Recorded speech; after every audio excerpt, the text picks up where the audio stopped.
Hello friends, welcome to Bagi vlogs. నేను ఈరోజు ఈ వీడియోలో బెండకాయ ఫ్రైని ఎగ్తో ఎలా చేసుకోవాలో చూపించబోతున్నాను. ఒక్కసారి బెండకాయ ఫ్రై ఇలా ఎగ్ వేసి ట్రై చేయండి. చాలా అంటే చాలా టేస్టీగా వస్తుంది. ఇంకా మీరు ఎప్పుడు చేసినా ఇలానే చేసుకుంటారనమాట. మీ ఇంట్లో కూడా అందరికీ నచ్చుతుంది, అంత టేస్టీగా ఉంటుంది. ఇంకా మనం లేట్ చేయకుండా అయితే వీడియోలోకి వెళ్ళిపోదాము. ఫస్ట్ దీనికోసం అయితే మనం ఇక్కడ స్టవ్ వెలిగించుకొని ఒక ప్యాన్ పెట్టుకొని దాంట్లో మనము బెండకాయను కట్ చేసి ఆ ముక్కలని దీని మీద యాడ్ చేసుకోవాలి. ఈ బెండకాయ ముక్కలన్నింటినీ యాడ్ చేసిన తర్వాత మనం కలుపుతూ ఒక 5 మినిట్స్ పాటు ఫ్రై చేసుకోవాలి. ఇలా బాగా 5 మినిట్స్ పాటు ఫ్రై చేసుకున్న తర్వాత ఇందులో ఒక హాఫ్ స్పూన్ మైని సాల్ట్ వేసి బాగా కలుపుకోవాలి. ఇలా ఉప్పు ఇప్పుడు వేయటం వల్ల మనకి బెండకాయ ముక్కలకు అనేది ఉప్పు బాగా పట్టుకుంటుంది. ఇలా ఫ్రై చేసి వీటిని ఒక ప్లేట్లోకి తీసుకోవాలి. ఇలా బెండకాయలు ముందుగా ఫ్రై చేయడం వల్ల బెండకాయలో ఉన్న జిగురు అనేది మనకి తక్కువ అవుతుందన్నమాట. ఇలా ఫ్రై చేసి వాటిని పక్కన పెట్టేసుకొని ఒక కడాయి పెట్టుకొని అందులో ఒక 3 స్పూన్స్ మైన ఆయిల్ యాడ్ చేసుకోవాలి. తర్వాత ఒక స్పూన్ జీలకర్ర, హాఫ్ స్పూన్ ఆవాలు, కొద్దిగా కరివేపాకు యాడ్ చేసి ఒకసారి కలుపుకోవాలి. ఇదంతా ఇలా కలుపుకున్న తర్వాత ఒక ఆనియన్ను చిన్న ముక్కలుగా కట్ చేసి ఇందులో యాడ్ చేసుకోవాలి. ఇలా ఆనియన్ అంతా యాడ్ చేసుకున్న తర్వాత బాగా కలుపుకోవాలి. ఇలా కలుపుకున్న తర్వాత ఇందులోనే మనం ఒక 2 పచ్చిమిర్చిని ఇలా చిన్న ముక్కలుగా కట్ చేసి యాడ్ చేసుకోవాలి.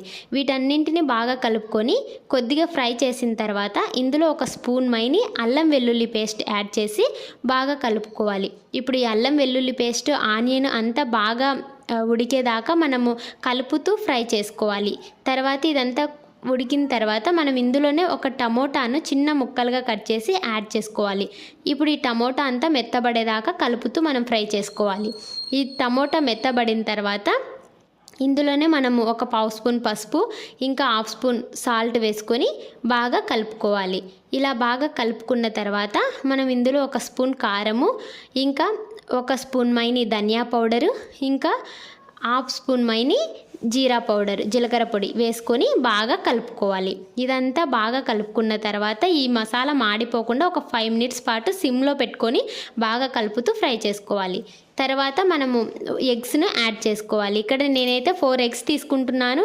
మీకు 6 అయినా యాడ్ చేసుకోవచ్చు, లేదా తక్కువగా 3 అయినా యాడ్ చేసుకొని మీరు చేసుకోవచ్చు అనమాట. ఇక్కడ నేనైతే 4 ఎగ్స్ తీసుకొని చేస్తున్నాను.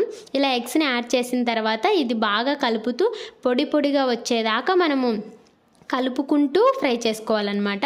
ఇది ఇలా బాగా పొడి పొడిగా వచ్చిన తర్వాత మనం ఆల్రెడీ ఫ్రై చేసి పెట్టుకున్న బెండకాయ ముక్కలను ఇందులో వేసి బాగా కలుపుకోవాలి. ఈ బెండకాయ ముక్కలు వేసిన తర్వాత ఇదంతా బాగా కలుపుకుంటూ బెండకాయ అనేది మనకి మెత్తబడేదాకా మనము మధ్యలో కలుపుతూ ఉడికించుకోవాలి. ఇలా బాగా కలుపుకున్న తర్వాత బెండకాయను ఒకటి చెక్ చేసుకోవచ్చు. మనము చెక్ చేస్తే బెండకాయ ముక్క అనేది మనకి మెత్తబడి ఉండాలి. అలా మెత్తబడిన వరకు మనము ఈ బెండకాయ అయితే ఫ్రై చేసుకోవాలి. ఇంకా ఫైనల్గా కొద్దిగా కొత్తిమీర చల్లేసి మనం ఒకసారి కలుపుకొని ఫ్లేమ్ ఆఫ్ చేసేసి సర్వ్ చేసేసుకోవడమే. ఇలా చేస్తే టేస్టీ బెండకాయ ఫ్రై అనేది మనకి ఎగ్తో రెడీ అయిపోతుంది.